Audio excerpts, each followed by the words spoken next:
Hello, everybody. Welcome back to Holly Randall Unfiltered. Happy December. It's almost Christmas, and Christmas comes early today because I have a guest for you guys that I've been trying to get on this podcast for a long time, but just due to scheduling conflicts and the fact that she's not here in LA, we had a bit of a tough time, but she's here now. I'm so excited. She is a buxom, beautiful cosplay nerd, and she is a Brazzers contract star, as well as the host of next year's AVN Awards 2026. Welcome, the beautiful Abigail Morris. Hi, thank you for having me. I'm excited to be here. I know. I'm so excited to have you here as well. I'm glad that we could finally make this happen. I know. It's been forever. Yeah. It was like consistent blue balls, but yeah, we made it work. I know. And like literally every week, Mosh would be like, when's Big Titty Abigail Morris coming on? And I'm like, I'm working on it. That is my favorite nickname, and it's used so often. Is Big it? Titty, yeah, Big Titty Abigail. That's like so common. I love it. Well, I mean, so you actually said that like you started saving for a breast augmentation from like an early age. Yeah. So like this is obviously like I a knew I nickname wanted that you're this. okay with. Like, yeah, you were, this is what you were after. Oh, for sure. I always make the joke, like when people apologize because they were like not paying attention to my face. I'm like, I wouldn't have paid for them if I didn't want you to look at them. Yeah. Like that's it. And I dress provocatively. Like I know what I'm doing when I dress the way I do and act the way I do. I love attention. So it's like, but I'm also shy. It's very weird. But yeah, I got my first job when I was 13-ish, and I would kind of like go on to movie sets and help with the caterers and kind of like cleaning up and things like that. Then I went into retail and worked at malls and did all of that. And I would like set aside money to the side saving up because the whole thing started because my mom had huge breasts. Okay. Like the biggest breasts I'd ever seen in my life. I'm like, that is so cool. Like I want that. And they just never came. And then my younger sister had them. And she had like triple Ds when she was 15. And I'm like, You were so pissed. yeah, I was so pissed. I was like, I'm happy for you, but like, where are mine? Like I had my B cups and I'm like, they're just not like developing. And my older sister had the same size boobs as me. And I was like so accepting of her having that. And I was like, it looks amazing on you, but it's not what I want. And so I just kept saving and saving, turned 18, and then literally left 3 days later to Colombia to get my boobs done. Wow. And then how did that first procedure go? Really well. I did 650 cc's. And then I wanted bigger. I was like, no, this is like, it's not what I want. I want dramatic. Like I wanted like the bimbo look while knowing that I'm like not a bimbo. So I have like my bimbo side, which is very fun and cutesy. And then I have like my intellectual side. And I think that they both exist in their own environment and they both exist consecutively as well. Like it's like its own thing. So I went back a year later, I think it was a year later, and did 1,000 cc's. Okay. And then 2 years after that, I did a fat transfer on top of that. And so now I think I'm at the size I want to be at. Okay. You're good where you're at? I'm good. I'm finally happy. I'm like, this is me. Like, this is the me that I want to be. And I'm really happy. So you said that you have like your bimbo side and you have like your intellectual side. Do you ever have issues where people don't like take you seriously because you have big boobs, or like, do you ever have that frustrating moment, or is it just like one of those situations where you're like, well, too bad for you that you're so uneducated that you don't know what I'm actually like? I guess it sometimes comes up like in the OnlyFans realm. Some people will just kind of like assume that that's like my 100% bimbo side. And I think that the ones that think that are typically the ones that fetishize that. So I don't have an issue with that. Like I can very much play into that if that's what they're into. But in real life scenarios, like I think I just carry myself in a way that people don't assume that that's like my reality. I definitely carry myself differently on like a day-to-day basis versus like when I'm turned on or horny or in that mood, then that's a very different side of me that like checks in. Like it's just only sex and sexuality and like passion and everything is in my brain. Then yeah, all smartness kind of just goes out the window. It's like dick drunk. But then when I'm in my day-to-day life, like, yeah, no, I definitely act quite a bit differently. Well, I think also too, like today's porn star is so different than it was like 20 years ago, because you could be like just a bimbo with big boobs and like do really well because you didn't really have to do any work on your own, right? Like you didn't have to do your own marketing. You just got hired by companies and then you shot, and maybe you were lucky enough to be a contract star. But these days, because so many performers make money independently, right? And they run their own, OnlyFans and other like personal content platforms, they like have to be good at marketing. Like almost every successful porn star out there has got a great head for marketing. Absolutely. Or marketing, or in some way like numbers, or like the ability to talk to people in a specific way. Like everything ties back to some sort of background or history of knowing how to handle yourself in a level-headed way for the most part. Yeah. And so, yeah, that's definitely something like a huge misconception people have is like, yeah, no, porn stars, it's so easy. You go on set and you do that and you're done. And it's not. Like, if you want to build a name for yourself and build your career and actually turn into something like super successful, there's so much backstory to that now. And there's like building social media, doing reels, doing TikToks, like answering messages, answering emails, doing cross promotion. Like, there's no shortage of things. And like, I get a ton of messages and emails where people are like, how do you not have time to respond? You shoot on set and you're done. I'm like, this is a 24/7 job. You're literally like, you're working from the moment you wake up until the moment you go to bed. And then you go to bed and you wake up and you do it all again. Yeah. And there is no stopping. Like, even on vacation, you can still get those emails. You can still get those work things. And so you're just constantly working.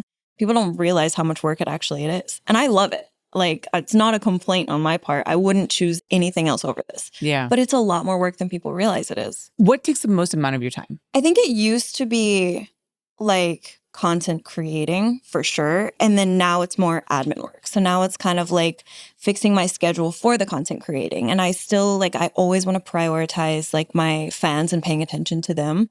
So calls with the fans or videos for the fans or things like that. And kind of just like building those relationships takes a massive amount of time.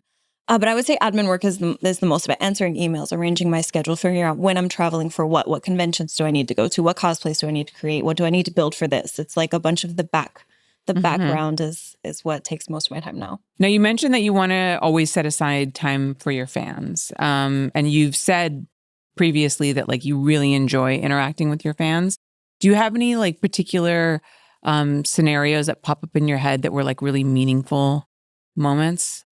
A couple. I think one that really like always stuck with me. So I've always been very open about the fact that I'm into women. Like I'm very much 50-50, 70-30. I have like a female preference. I've had my girlfriend since I was 17 and I'm very open about that. Are you still with her? Yes, we're still together. Wow. She's amazing. She's the love of my life. But at Comic-Con, there was a girl that had came and see me like 3 years in a row when I was there cosplaying.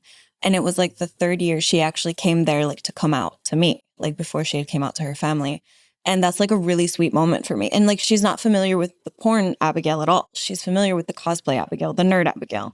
And like, she had like mustered up the courage and pulled me to the side and she was like, can I talk to you? Like, this is really important to me. And she was like, I don't know how to tell my mom. And then she wanted to like just come out and like have this whole in-depth conversation. And that's one of those things that like, it feels very special that you have the moment to like be there for somebody and support them in that environment. And I think that's like one side of the enjoyment. And then there's people that they're shaking and they're so excited to meet you. And they just like, they come to these events and they talk to you and like, you can tell that it's just making their whole day. And I've been like around other performers that they feel like it's a chore to meet their fans. And I'm like, I don't see it that way. Like, I'm excited to be there. And everybody, like, at conventions, they're like, do you want to take a lunch break? Do you want a water break? Do you want this? Do you want that? I'm like, and leave them there waiting for an hour? No. Like, let me take a bite of a granola bar and I'm going to run back out there and I'm going to just, like, keep going because it's, like, it's thrilling for me. Like, I can go from 8 in the morning until 8 at night and, like, not get tired because it's, like, seeing the smile on their face and, like, the excitement and, like, the just sincere joy of, like, getting to meet you. It's, like, it's really heartfelt. Like, it's amazing. So how did the girl who was like kind of awkward when you know, you've mentioned that you're kind of awkward and not that outgoing. Like, how did that girl become like the superstar Abigail Morris, Brazzers contract star, host of the AVN Awards? Like, how did that transition happen? Are you still that person? Oh, yeah. Like outside of the work realm? 1,000,000%. I am shy and awkward. Like, I feel like when I go into my work environment, something clicks and like there's like this sort of like confidence that's there. And then outside of that, it's like I'm still awkward. I don't know. If I'm on the phone and I have to have a conversation and I stutter in the first word, I'll hang up, wait a few minutes and call back. That way I can have the conversation without the mistake there. Oh, what? You'll be like, oh, sorry, we got disconnected? Yeah, yes. If I'm at a restaurant and I realize I can't pronounce like whatever food I was going to eat, I'll change to a different meal. So that way I don't have to sound silly. I tried playing roulette at a casino not too long ago. I'm not a gambler. It was just, you know, trying something new.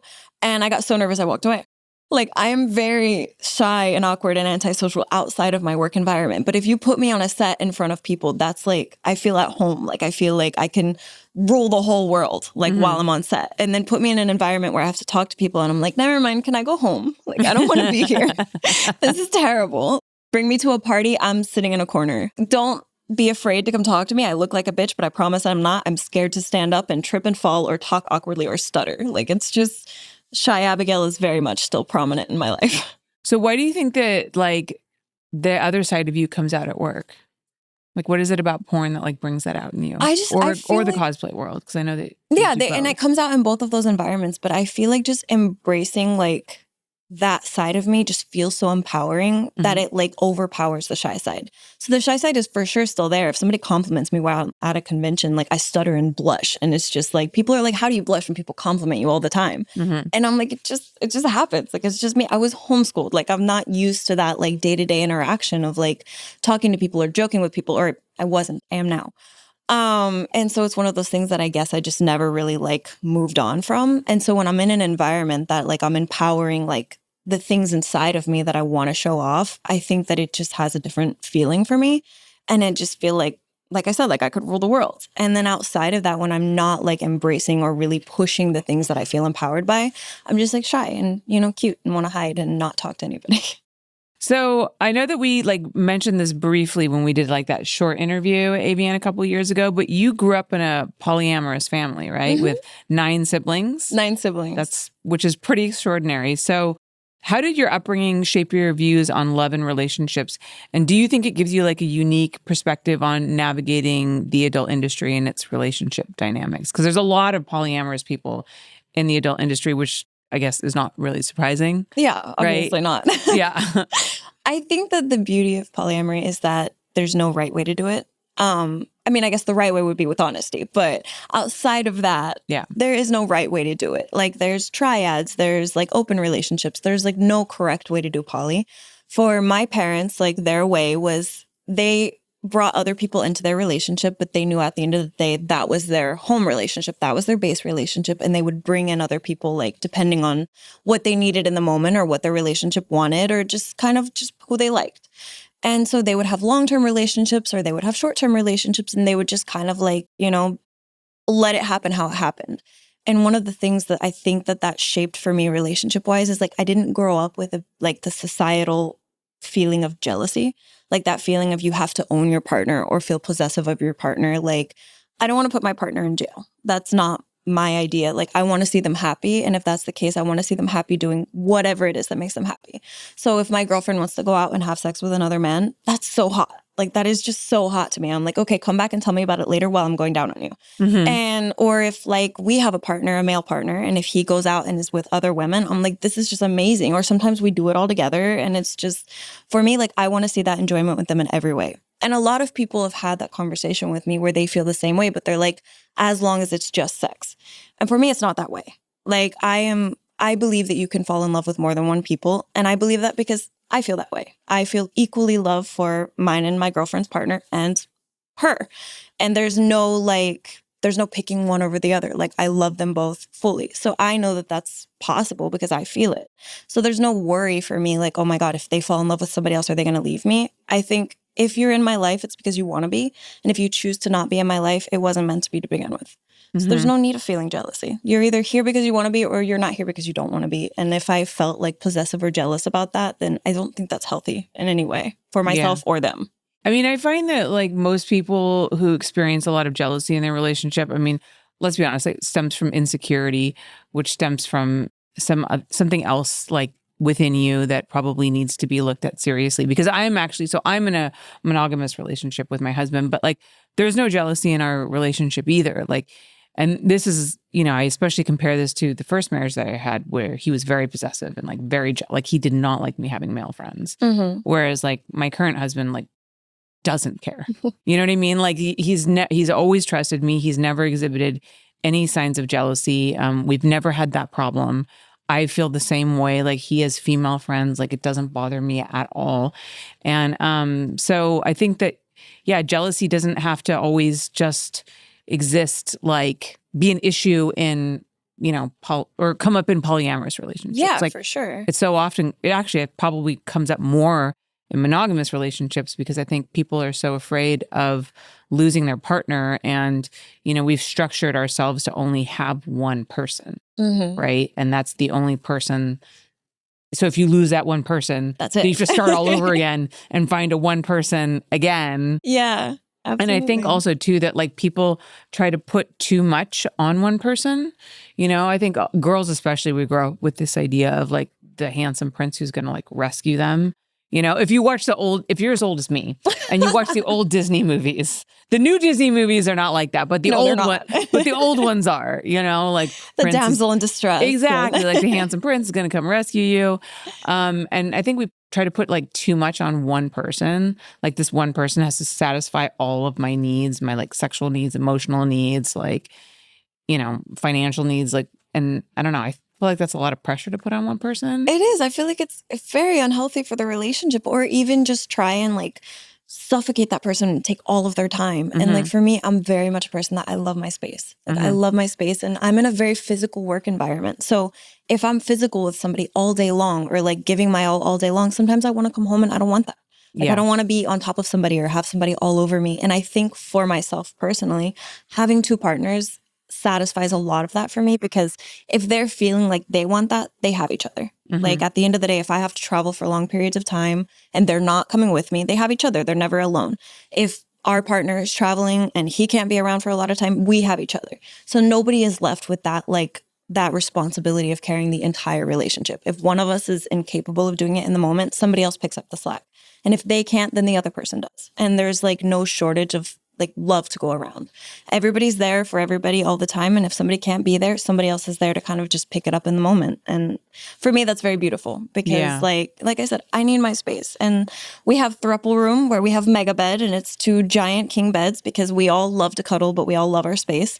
So we snuggle for the first half hour and then everybody spreads out. Yeah. I don't know. Those people who like sleep like entangled with each other, I'm like, who does that? Nobody. My husband and I have a king size bed. We're all on the opposite sides of the bed. We're like, good night, kiss, snuggle, hug. Yes. And then it's like, get the fuck away from me. Yeah, we did the cutesy. Yeah, you get hot and then one person moves and they wake you Arm up. cramps. Like, exactly. Your arm's like under someone, it falls asleep. Like, it does not work. No.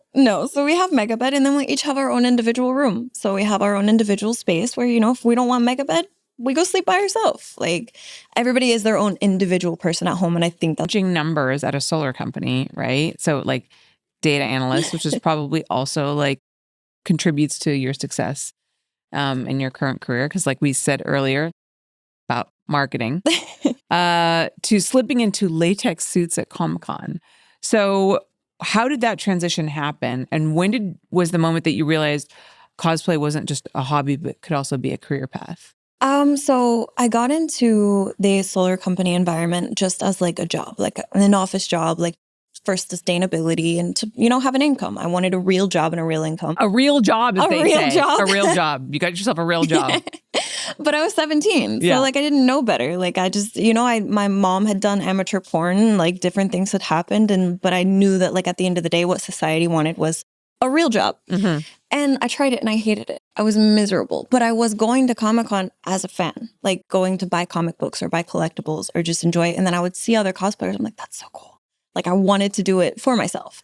So I started doing it for myself, and I amassed like a huge following at these conventions of people that were like, do you have an OnlyFans? Is there somewhere that I can pay to see more? Is there somewhere I can do this and do that? And I'm like, I'm curious just to see how that can actually develop into something bigger. So wait, question. So you start dressing up and going to Comic-Con. Are you just walking the floor and people are coming up to you, or did you end up getting a booth? Like I was just walking the floor at that time.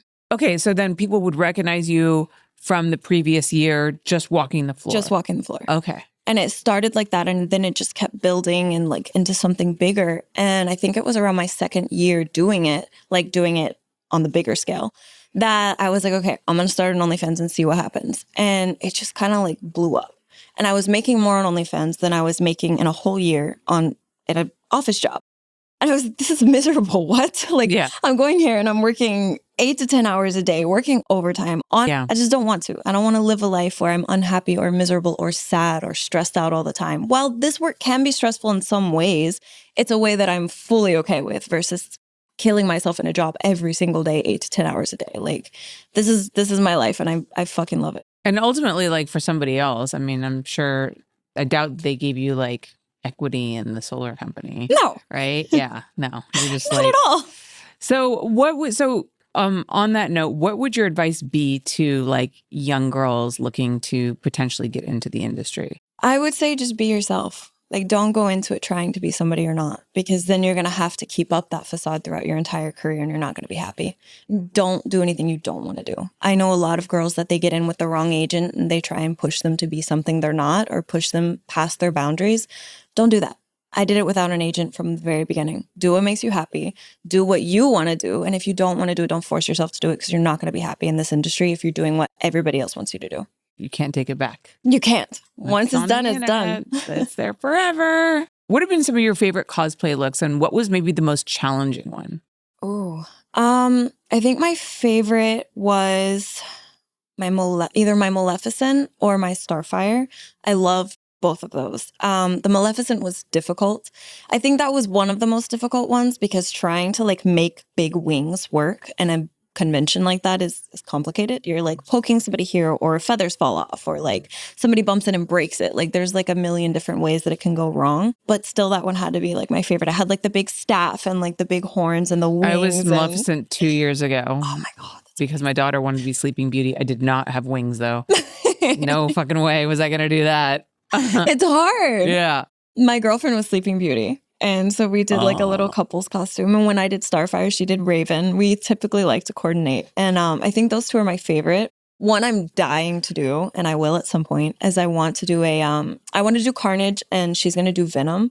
So we want to get somebody that's like really good with latex. And we want to do it basically nude or like in a thong and like bra type situation, and cover it with like painted latex and have it ripped throughout the body. Then like fake blood and like the big headpiece, but like our head and then the headpiece over, and just like a full-blown Carnage and Venom, which is very hard to do because finding somebody that's that skilled with latex is very complicated. But that's my goal one day. How do you get through? Because some of these things can take like hours to put on. Like, how do you get through that time? I don't really have a process or a method. I just wake up and do what I got to do. I don't know. There's no like real thought process behind it. Like I know the night before I have everything set out. I wake up and I'm just like, okay, we're doing this, and that's it. Like there's no real. Do you just want to like cry? Don't you want to like just not take it off though? Because it was so much work to put it on. Oh like no. Even when I wash my face at night after I get my makeup done, I'm like, bye. You know, like I'm sad because it's like, there it goes. No, for me, it's like taking off a bra when you get home. It's just like it all needs to come off. Like it just needs to. But after conventions, like you've been in physical contact with so many people all day. You just want to take everything off. Like I want to take my skin off after a convention. I just want to restart, start fresh the next day. Yeah. So for me, I can't wait to get it all off. What are some of your favorite comics? So I think, in my personal opinion, DC comics are superior to Marvel comics. Marvel movies are insanely better, like way better. So I mean, in general, like just the DC comics, they're on the darker side than Marvel. But I think they just like, they captivate you in a different way. They're more enthralling. Like you can go through the whole story, and like a lot of the emotions they portray in it just feel very relatable. And then Marvel kind of like brings out the humorous side while also tackling like heavy topics. And I think that they kind of, I don't know, they relate to me in different ways. Like I have my dorky side and I have my serious side, and I think they kind of satiate both of those needs. So Deadpool Kills the Marvel Universe is obviously like my favorite. And I think like bringing that sort of humor, bringing that sort of humor into something so dark is just like, it's fascinating to me. And then, have you said that Thanos is the love of your life? Thanos is the love of my life. Okay, so why is that? Oh, he just gives off daddy vibes. Like, that's the easiest way to say it. Like, didn't he also like destroy the universe or like vanish a bunch of people? Yeah, he did both of those things. Okay. And killed his stepdaughter. But cool, daddy vibes for sure. Daddy vibes. I also don't feel like he was entirely wrong in the opinion of how he did things. I think it was population control, right? In a way, I think he went about it the wrong way, and I think that if you've watched the movies and read the comics, you'll see that like in the beginning, whenever he was first going through and like making these decisions, it was actually from a place of maturity and like a place of actually trying to have good intentions. In the end, once he was already mad that everybody kept stopping him, then it was just like, he was like, I'm doing this out of spite now. Then I think he was wrong. Mm-hmm. But when he actually had like a sound mind about it and was making his plan of, you know, destroying half of the universe, I feel like there was, you know, good intentions behind it. There was good intentions. And he looked attractive while doing it. So as long as he's hot, you can destroy the universe. That's what you can just, I would have let him snap me away, to be completely honest. Now, you've always been very intentional about your career moves. Mm-hmm. So what made you finally say yes to Brazzers after turning them down at 18? I don't know. In the moment, like I had said no, not because I didn't want to do porn, but I felt like I wasn't ready. And I didn't want to jump and make a rash decision about something that I wasn't 100% sure how I felt about it yet. So I wanted to take time and like really look inside myself and see that that was what I wanted to do. And then also build a career, because I didn't want to like go into it with no name and like nothing to fall back on. Because like you said, once that's out there, that's out there. And I wanted to make sure that was really what I wanted to do. And it was like, once I started doing it, like I fell in love with it in a way that just like I knew I was going to love it, but I fell in love with it so much deeper than I thought I would. And I think the thing that finally made me say yes was it's a safe environment for me to get out all of my slutty tendencies. Like, it's what environment is safer for you to do that? Like, meeting guys off of Tinder or in bars is so dangerous in so many ways. And in this, like, people are tested. There's boundary checklists. Like, you can say, I want you to do all of this to me and not this. And they don't cross that line. And if they do cross that line, you just tap like this and then they're like, oh shit, I'm sorry, I didn't mean to do that. Like, nobody argues over it. There's no back and forth. And at the end of the day, there's no strings attached. I can go home and nobody's creepy and nobody's weird. And it's like, it's a safe environment for me to just be my sluttiest self and explore the craziest fantasies. Your debut at Brazzers was basically like was your first mainstream set. So what was the first day on set like? Like, was it, because before that, been doing amateur stuff for your OnlyFans, is that just right? Just OnlyFans, yeah. So then like, how was being on your first professional set like? Was it what you expected? Yeah, actually. Like, going into it, I think I had a pretty fair expectation. I was so nervous, like felt like I was gonna pass out. But then I got to set and everybody was just so sweet. Like, everybody was really nice. The makeup artist was really nice. Like, they did a little kind of interview on set beforehand to kind of just ease the tension in the room. And then the male talent couldn't have been more like helpful in the situation. Like, he could tell how nervous I was. And he was like, here, we can, have a conversation. It's not like you have to go in and just like stay separate from each other until camera starts. Like, you can actually build chemistry and, feel something in the scene. Who was the guy? Quentin James. Oh, he's lovely. 7 inches with a curve. I've had him on my podcast. That's what we titled the episode. Really? Well, it was his idea. That's what he said. He's so sweet. I remember walking on set and everybody was giving their IDs and he pulled out a picture of his dick. And he was like, this is one of my IDs. They were like, we can't use that. We're not using that. It was amazing. He was so funny. It was honestly like, that's still one of my favorite memories. Is just kind of like all of the nerves and everything. Mm-hmm. And then the release on camera was just so cool. And then you afterwards signed as an exclusive contract star, which you still are. What responsibilities, privileges, and pressures come with that title? I don't feel a lot of pressure, to be completely honest. I know that it seems like that would be weird. But like, for me, I've repped the brand from before I was exclusive. Like, I wear Brazzers merch. I don't wear other companies' merch. I, promote the brand in every way. And I did all of that before I was contracted. So my responsibilities didn't really change much. And in terms of not shooting with other companies, I really wasn't. I only shot with I think 2 other companies, and there was one scene here and one scene there, and one was a sister company of Brazzers. So it really wasn't that big of a difference. So my responsibilities didn't really change. Twisties? No, yes, it was Twisties and then Sex Like Real were the one two. That I shot you. The one that you shot me. That was me, guys. Oh my God, I love that scene so much. That girl was so cute that we shot with too. Theodora Day, right? Yeah. Oh my gosh, she was adorable. She was so funny too. It was amazing. Is she still working? Like, I feel like I haven't seen her around lately. I haven't seen her either. Oh my God, I thought I just remember when we started the scene and she just started, her acting was so good. I was like, oh my God. She was so enthusiastic and the charisma was just there. She was like the total bimbo. She was so funny. Oh my God, it was amazing. Yeah, she was so great. cute. And she was like talking beforehand because I was nervous to get like dirty talking out. Mm-hmm. She was like, just say fuck a whole bunch and you'll be good. I love you. It was so good. Yeah, she was great. That was a great scene. Okay, so you've performed some live stage shows in Berlin. Was that just this past? Was that when you went to Venus Berlin, or was this a different time? When I went to Venus Berlin. Okay. But not this year's, it was the year before. Okay. I did 2 live stage shows. I did one with Kazumi and Lily Lou. And then I did another one with Cherie DeVille and Alexis Fox. And that was one of the most nerve-wracking moments of my whole life. But I wanted to like practice being more outgoing and like being in public doing things. And so I was like, I'm going to do it. I'm going to do it. I'm going to do it. And then when I did it, it was so cool. Like, it was so exciting. Like, everybody's watching you and everybody's turned on and everybody's just happy. Like, you look over and you see the smiles and then you put your face back on the pussy and it's just like, it's so cool. It's so fucking cool. And I was still shaking, like walking off stage. Like, my knees were shaking. Like, my arms were shaking. I was like hyperventilating a little bit. I went in the room and used my inhaler before I went back to signing. Like, it was very, very, very much like, oh my God.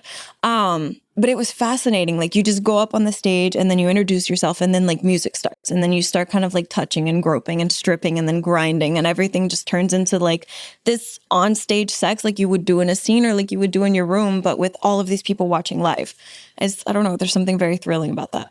I have not been to Venus Berlin, but I have seen a lot of videos and I've heard a lot about it. And my partner, Jeff, my business partner, Jeff, went and filmed for Strip Chat just this past Venus Berlin. And like, yeah, I mean, it was so funny. He was like sending me videos and just telling me about the live stage shows and like he got squirted on and it was like, it's just crazy. I have a video that my girlfriend took whenever she was walking because I walked in with the Brazzers group and was signing and she walked in later and it's literally just a video of a guy standing there helicoptering. Yeah, I know about this guy. I've heard about this guy from everyone. Apparently he's like a surgeon. He's like a doctor. And really? he goes to this Venus Berlin because the fans can go naked, which is crazy to me. Amazing. And he just goes around and just helicopter dicks the whole time. Like, this guy's a legend. Literally every person who's told me about Venus Berlin has brought this guy up. He's so cool. I admire him so much. It's like, he made my line once to like get a picture. He was so sweet. And there's so many fans that are like, there's this huge misconception here in the US that if somebody in your line is naked, it's because they're creepy. And it's not like that at all whatsoever. They're in the line and they're naked because that's what feels free to them. And that's just like what they want to do. Yeah, the German culture is so different than ours. Very much so. So they make the line and they're respectful and they keep their hands to themselves. And occasionally people will ask if they can touch and you decide on your own if you're comfortable with that. But like they'll make the line naked, come over, like take their photo in a very normal way. And they're like, thank you so much. And they walk away. And I'm just like, you're much nicer than a lot of the people in the US. Well, I mean, the thing is that when you grow up in an environment where you're not repressed sexually and where like nudity is not like such a big deal and people don't carry so much shame around about their body and about being naked and about sex, like there's better communication. And I feel like people are more respectful of boundaries because it's something that isn't like so many guys that I find who have issues with, who are disrespectful to women, like were never taught anything about sex or how to talk to women. Like they were just taught that it was bad, it was shameful. And like, even that sometimes that women are just sexual beings there to like trap you. Yeah, exactly. And like almost like they're your enemy. I mean, it's just, I find that cultures that are the most sexually repressed have the most amount of violence towards women and like, have the biggest issues with boundaries where people who are like more sexually open and free are more respectful. And there's also less pent up energy that you need to get out. Yeah, because I think there's that too. Everything is just more free. So there's people that come there and they just like have zero experience with sex or with women. And they're just like dying to get everything out that they're gropey and grabby and they forget to ask and they don't know how to be respectful. And a lot of times it's not coming from like a place of harm. They're not doing it with a negative intention. They just don't know any better. Because no one has ever talked to them about it. And I've seen girls get so mad and I understand that because they're pushing your boundary. But for me personally, I'm just like, hey, when you're with me and when you're with any woman, ask first. Like, and it's that simple. And some people will say yes, but the worst that can happen is they say no, but just ask. And that's the end of it. And 99.9% of the time, the person is very much like, I'm so sorry. Like, I didn't know any better and I'll do better moving forward. And they do. And they come the next year and they're respectful and they keep their hands to themselves and they ask politely for things. And they're a completely different person. They just need somebody to tell them like, do it this way. This is the better way to do it. And you get way further in life if you do it that way. I think also too, when you grow up in like a more sexually repressed society, women who are in the sex industry are looked at as being like these kind of counterculture, like shameful, stigmatized beings. And so almost non-human, right? Yeah, So they don't objects. deserve to be treated like humans. Yeah, I think that's also a huge part of it. I think having like a grounding conversation with porn stars or in that environment, it definitely like changes people's perspective in that way. And that's one thing I get a lot at those conventions. People will come over and they're like, I was expecting something completely different. And I have my bimbo side. I have my favorite thing to do at conventions is boob hat. I love to like have guys get on their knees and I plop my boobs on their head and then we take a picture with like Mickey Mouse. And it's amazing. And that's my favorite convention thing to do ever. So I have that side of me. Boob hat. It's so cool. But then there's a side of me that wants to have a real conversation and like a personal connection with that person. So I think people, they appreciate that a lot. The thing is that both things can exist in Absolutely. the same person, right? And that's something that people need to understand. So you've been outspoken about wanting to challenge stereotypes about sex workers. What's the most frustrating myth that you still see being pushed out there? That sex workers all have some sort of trauma and that's why they do what they do. I think that's like one of the biggest misconceptions. And everybody that I talk to is like, oh, you must have a terrible relationship with your family. Oh, your family must hate this. Or, oh, this must have happened. This must have happened as a kid. No, my favorite, your father must be proud. Your father must be proud. We all get that one. Everybody's like, you must have had a terrible childhood and all of these things. And I'm like, you can have a good upbringing and like the most perfect life and still want to do this. Like for me, this is sexually empowering. I'm doing everything I want to do and everything I'm passionate about from a place of health, from a place of being mentally sound. Like there's nothing wrong with me. I just fucking love doing what I want to do on camera in front of people and empowering myself and showing that you can be sexual and sane and happy all at once. Mm-hmm. And I think that, people need to stop thinking that all sexuality comes from a place of trauma. You've also said that sex work is a passion project. So what does that mean to you? Kind of like going back to what I said in the previous one is like, I want to show that you can be very sexual openly and it not lead back to something negative. And I think that a lot of people think that sexuality comes from a place of negativity or a place of damage that you're trying to repair by getting attention. And that's not the case. Like, I want to show that you can be a healthy, happy person and be in the sex industry. What do you think that fans would be surprised to know about, like what actually happens on adult sets compared to like what people are led to believe? Like you've called them the best hangout with snacks. It's amazing. I mean, I've heard a lot from people personally where they'll come to me and they're like, well, it must be very awkward until the camera turns on, right? Like nobody's talking to each other, nobody's around each other, or they think we're fucking all day long. Yeah. And at the end of the day, the crew's having sex. There's a big orgy. It's one big orgy, you know? And it's not like you get to set and then you go to hair and makeup and, sometimes they'll order you breakfast or a coffee if you want something. And then you go through hair and makeup, you do wardrobe, you go through your script. At some point you break for lunch, you get whatever you want for lunch, which is amazing. Who doesn't want food? I usually save mine for the end because I don't like to be bloated or burpy during sex. So I save mine for the end. But it's just like everybody talks and they joke and they have like a connection and your male talent like ends up being like a friend of sorts by the end of it. And it's so fucking cool. And then like the sex starts and it's a different type of chemistry and passion. And then afterwards you high five and you move on. Like it's just so relaxed compared to what people think it is. There's nobody, screaming with a whip, do it this way. And a lot of people are like, okay, so is every position scripted and done this way and that way? And most of the time, no. Like you have a couple positions that they're like, we really want to see these. And then outside of that, have sex the way you want to have sex. And I think that that's amazing too. Also because you work with Brazzers, who's like one of the best companies to work for, you also get to have like those really great experiences. You get to have the snacks, first of all. Yeah. Not every porn set feeds you, by the way. I've always fed my crew, but like I've heard that a lot too. Yeah. And I remember actually, so like during COVID, Brazzers went through this whole kind of thing where they were really looking at the way that like sets were conducted and like how directors treated their talent. And it really was a moment that they kind of like reflected on a lot of things. So we kind of had this like Me Too movement in the adult industry going on at that moment. And I remember them interviewing me and kind of asking me, and they were like, do you provide like snacks and like food to, the crew and talent? And I was like, yeah. Doesn't everybody? And they were like, no. We were finding that a lot of our directors don't do that. And I was like, yeah, my first, it just blew my mind. And it was actually really satisfying because after they had done all of this, they kind of came out with this like sort of run of show, like list of how they wanted every set to be conducted and the protocol that they wanted followed. And I like ticked all the boxes already. And I was like, I've been I'm like, I'm okay. I loved being on your set. Yours is just amazing. But I mean, I've been treated like a princess since I've been in the industry, so I have zero complaints. I know that not every set is the same and not every company is the same, and some are probably much more difficult than others, but I've been very lucky. I've been treated like a princess from the very beginning, and I love it.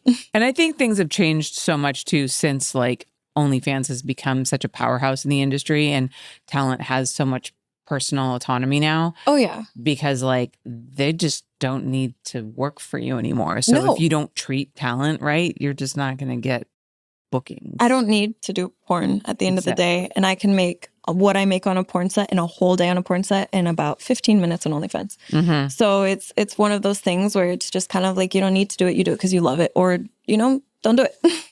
Now, you've also, okay, so we know obviously cosplay. You've also mentioned like that you're a bit of a nerd. And I don't know why like we have to say that like all nerds play video games, but I guess it's like the general consensus. Like if you're a nerd, you play video games. I don't even know what being a nerd means anymore, actually, to be honest, because it was such a negative connotation. It was. Back in the day. And now like it feels like that word's been reclaimed. It has been. It is now cool to be a nerd. It is now cool to be a nerd. So you're a cool nerd. So you play video games, right? I play video games. What is your favorite one? Oh, that's so complicated. Console has to be Borderlands. I think Borderlands 1 and 2 was amazing. Borderlands 3 was okay. And Borderlands 4 so far is so cool. I love Borderlands. The Last of Us is also amazing. But if I had to pick a favorite, it's Borderlands. In terms of PC or phone games, Age of Origins. I spend way too much money on that game. But it's so good. You like build your city and you go to war and there's like 24-hour war events. And it's just like this community of people that all have a giant murder boner. And it's so cool. It's so cool. So yeah, those two are my favorite. You also are really into dogs. Yes. How many dogs do you have? 11, actually. I had 10, but I got a new one. Wow. And then bearded dragons too? 2. Mm-hmm. Okay, so tell us about, can you name all of your dogs? I can. Okay, hold on. I got to do it on my hands because otherwise I'll get lost. I have Storm, Shadow, Sansa, Stewie, Shiloh, Sophie, Ciara, Sky, Smokey, and Sassy. And then Sophie. Someone's a fan of alliteration here. I love all my S's. Where do you keep them? I have a large house and a large yard, so they're all house dogs. They're not outdoors dogs. And then, you know, we go for walks, we go for runs. They have their space outside. And do you take all of them for a walk at the same time? Not at the same time. Oh, okay. God, no. They each you know, you see those dog walkers sometimes. They have like all of the leashes. They have like 10 dogs. I can't. I want each baby to get its own individual attention. So I take them one at a time, or, you know, my partners will also take them as well. But they each we have group time at home, and then they each have their own individual time because I think that it's very important for them to feel like loved on their own. I think loved as a group is perfectly fine, and I think that's amazing. But in a group this big, like I feel like they each need their own individual attention. Different ones have different train. It's like a class of kids. You know, different kids at school have different needs and different attention needs and things like that. And I think the same is, you know, with dogs. So I try to make sure they each get their like personality fulfilled in a different way. So yeah. I spend so much money on dog food.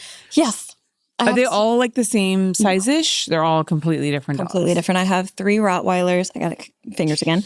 3 Rottweilers, 3 Pomeranians, a Pomapoo, a Beagliere, a pit mix. She just showed up at our house and we kept her. Great Pyrenees. And right now we have a mini hippo, which is a Shar-Pei Cocker Spaniel mix. He's our newest one. Oh my gosh. He's so cute. I love dogs, but I don't know if I could handle 11. 11's not that bad. Once you get past 5, it's all the same. I've heard that about kids too. Like once you've had like one's hard, 2's really tough, 3 and more, it's all like the same. It's all the same. Yeah. Like at the end of the day, they all go out to potty at the same time. They all eat at the same time. The only thing you do is individual attention, and that's fun. That's not negative in any way. Yeah. For me, I love it. Eventually my goal, like I think my end goal is to open like a rescue and just kind of have like this huge land where I can just take in all of the dogs. Because then I don't have to keep getting dogs. Yeah. Just have all of them and, you know, make sure that they're happy and healthy. And if I foster them until they find a better home, amazing. And if they stay with me until the end, amazing. There's so many adult stars that are really into like dog rescues. I feel like there could just be like one big like porn star dog rescue. You probably would be very successful. That would be so cool too. Just to like have that constant like affection from the little animals. I used to have a friend, she was a model and then she's a stylist and she worked for me for a long time, named Mia Presley, who used to do a yearly calendar called Porn Stars for Pups. And it was like a charity calendar and I used to shoot it. And Yeah, I wanna I've see still that. have. I'll look because I definitely still have all the pictures. But it was actually a great day because it was a day that like I just opened my studio and all these like people would bring their my studio was just overrun with dogs. Oh my God. I But it want to was see really that so fun. bad. That sounds amazing. Yeah, it was I should really do cute. that. We should resurrect it. I'm so down. I mean, I'll bring all 11 months, which is yeah, I missing know. one. You just Abigail and like 11 dogs. Everyone else has one dog. Abigail has 11. 11. So, question before we, of course, because I want to ask you about the AVN Awards because it's such a big deal. But one question I do want to ask you is something that I'm sure you get asked a lot. I know I hear this a lot. The audience wants to know, does size matter? To me, no. I think for each person is different.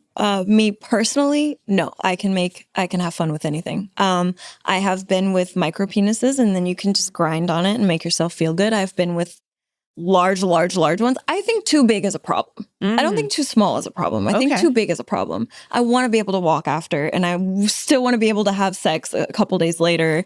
And I don't want to feel like I birthed the baby in reverse. So I think too big could be an issue, but too small, definitely not. Hear that, guys? You can still make whoopee. What the fuck? Where did that come from? Oh my God. I literally don't know where that word came from. Micro penises, you still have a shot. Absolutely. AVN Awards. AVN. Biggest night of the year. How did you get the news that you were being chosen to host the AVN Awards and what was your reaction? So the process of how I found out is top secret. Okay. But there was a phone call involved. Okay. But when I found out, I was ecstatic. Obviously, it's not something I ever thought that I would do. And I ran to the room with my humans and started screaming. And I was like, oh my God. And it was just like mind blowing. It's like, I don't go to a lot of the parties or like hang out in a lot of those environments. And I've been told from the very beginning, like, if you don't go to these parties and make friends with these people, you're not going anywhere. And I'm like, well, I'm not going to do anything out of peer pressure. And I'm not going to go to a party I don't want to go to because I don't like parties. Just for the fuck of it, or just for somebody to tell me, okay, you can do this because you went to this party and kissed the ring of this person. And that's not me. So it was one of those things where I was like, okay, it's not like that. It's genuinely not. I did what I wanted to my whole career. I built my career the way I wanted to, in the way that I wanted to, doing what I wanted to do. And I still get to host the AVN Awards. And that's absolutely phenomenal. And I think it says a lot about our industry that there's still, even within industry people, that misconception that you have to like bow down and kiss the ring to get where you want to be. And I think that if you're just yourself, you can still get equally as far. And I'm hosting the AVN Awards. That's so cool. Like, so what yeah. are you the most nervous about? Talking What are on you the stage for sure. Yeah. Yes. It can be a lot of people. Yeah, no. I think one of the first things they asked me, well, not asked me, they said, they were like, please don't tell me you have stage fright. And I was like, okay, I will tell you I don't have stage fright. I have stage fright. I learned this at the AVN nominations party. I went onto stage and my knees were shaking and I was wobbly and I did it. I was very proud of myself. I was like, this is awesome. I did it. I stuttered once, which I beat myself up over for a few minutes. And then I was like, at the end of the day, most people don't remember it. So it's okay. But I was fine. There was a 3-second period where my vision went black and I don't really remember, but that's fine. I mean, I'm sure that happens, you know, Yeah. and as long as I don't fall over, Yes. it was perfectly fine. Yes. So I'm most nervous about talking on stage for sure. That's like the phone calls where you hang up and then you call back. So yeah, that but way- you can't walk off stage on the I AVN Awards can't and then walk off come and go- back later. You got to just keep going. Exactly. So I think that's my biggest fear. But in all honesty, like as the time gets closer, I'm less nervous and I'm more excited. So I can't wait. What does it mean to you personally to be a part of the AVN Awards legacy? Because that's like a big deal. Yeah, it is. I'm honored. Like personally, I'm genuinely honored. And I think that night is like so important to a lot of people because it's showing like that the industry cares about the performers. And it's like a huge thank you and like a show of recognition to performers who worked very hard to be where they are. And a lot of performers are like in the Hall of Fame or like they've worked really hard or people getting their first award. And I think it's such a huge night to so many people that like being a part of that, being a part of the promoting and like hosting and talking about it and the whole buildup, I think is just absolutely amazing. I couldn't be more honored. And I feel like as somebody who's not like, I've been in the industry 4 years. And as someone who's only been in the industry 4 years, I have one AVN award. And so I know how it feels to like get your first one. And it's so exciting. And it's like an honor to have your work recognized. And so to like be able to kind of call those people up on stage and be like, you won, like you did this, or things like that, or be the person hosting the show, I think is phenomenal. Yeah.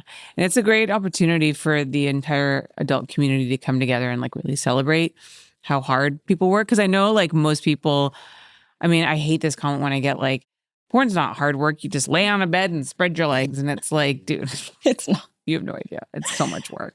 Like tell that to like people who are like putting in like 15, 16-hour days on a feature movie. Exactly. 18. I've done an 18-hour day on a feature movie. Like, oh my God. Yeah, that is a lot of work. A lot of work. Yeah. It really is. People don't realize how much work it is. And so like a whole, day that's just set to recognizing that much work, I think it's beautiful.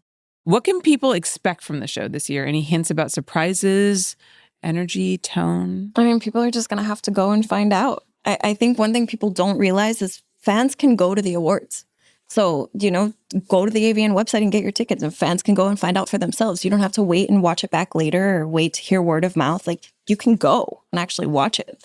I think that's so cool. Fans can go to the AVN Awards. If you want to get your tickets, go to awards.avn.com and you can see the beautiful Abigail up on stage, not having stage fright at all. No, doing an incredible job. I won't be fainting or peeing my pants. No, definitely. Well, I mean, it's AVN. The last one, like, there is a fetish for that. Actually, there's a fetish for the first one probably too. Probably.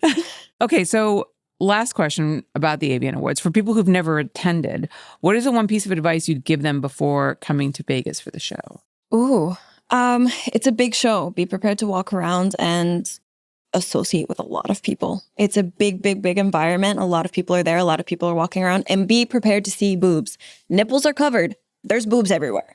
Like, know what you're getting into. You're going into a sexual environment with sexual people, but also please don't forget, consent is key. If you're going to take a picture with, an artist or a performer or whatever it is, ask first before you grab anything. Like, I don't want you to get kicked out by security or slapped. So, slapped could be fun. But don't do it by being non-consensual. So yeah, just be consensual and also expect big crowds. I'm not a crowd person, so that was like my first anxiety walking through the door. Could be long lines too for the fans. For sure. So get there to the show floor early. If you're a performer, I will say, make sure you're hydrated. It gets very dry in there. Have like snacks, like good like protein snacks, like mixed nuts. And not those kind of nuts.